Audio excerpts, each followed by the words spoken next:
d'horreur inattendue se produit. Jacques tire finalement sur le levier devant lui. Aussitôt, les câbles d'acier se resserrent brutalement autour de sa cuissée, l'instant d'après, sa jambe est tranchée nette. Jacques s'évanouit sur le coup, mais son geste a permis de sauver John et Anna. Les deux survivants s'empressent de panser la blessure de Jacques, puis activent le magnétophone trouvé un peu plus tôt. Cette fois, cependant, aucun nouvel indice ne leur est donné. Soudain, un autre piège se déclenche et John est suspendu dans les airs. Une nouvelle voix sort alors du magnétophone, la vérité éclate. John avait lui aussi menti. Par appât du gain, il avait vendu des voitures défectueuses en connaissance de cause, causant la mort accidentelle d'un jeune garçon. C'était maintenant l'heure pour lui de payer le prix de ses actes. Lentement, il est descendu vers une broyeuse. Pour tenter de survivre, John essaie désespérément d'atteindre l'interrupteur situé sous la machine, mais ce qu'il découvre est une scène d'horreur. John finit lui aussi déchiqueté par la machine.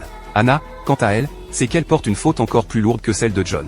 Paniquée, elle brise un mur avec une boule de fer et croit trouver une issue. Mais avant qu'elle ne puisse fuir, un mystérieux individu l'assomme. Lorsqu'Anna reprend connaissance, le mystère se dévoile enfin, l'homme n'est autre qu'un vieillard de 80 ans. C'est lui qui a orchestré tout ce jeu macabre dans le but de punir ces criminels pour leurs péchés. La vérité sur Anna est encore plus terrifiante, agacée par les pleurs incessants de son propre fils, elle l'a étouffé de sang-froid, puis a placé le corps près de son mari pour faire croire à un accident domestique. Les fautes des deux survivants sont inqualifiables. L'heure du jugement est arrivée. Le vieil homme sort un fusil de chasse et une unique balle.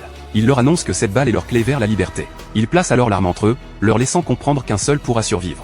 Anna se précipite immédiatement pour s'emparer du fusil. Malgré les supplications de Jacques, qui la supplie de lui laisser la vie sauve, Anna n'hésite pas à appuyer sur la gâchette. Mais une scène choquante se produit, la balle n'est pas projetée vers l'avant, mais explose vers l'arrière. À l'intérieur de la douille qui tombe au sol se trouvait en réalité la clé qui aurait pu les libérer des chaînes qu'ils portaient aux pieds. Le vieil homme avait en fait prévu de leur offrir une chance de salut. Il avait caché la clé dans la balle pour tester leur humanité. Mais jusqu'à la fin, ils n'ont pensé qu'à se tuer mutuellement pour sauver leur propre vie.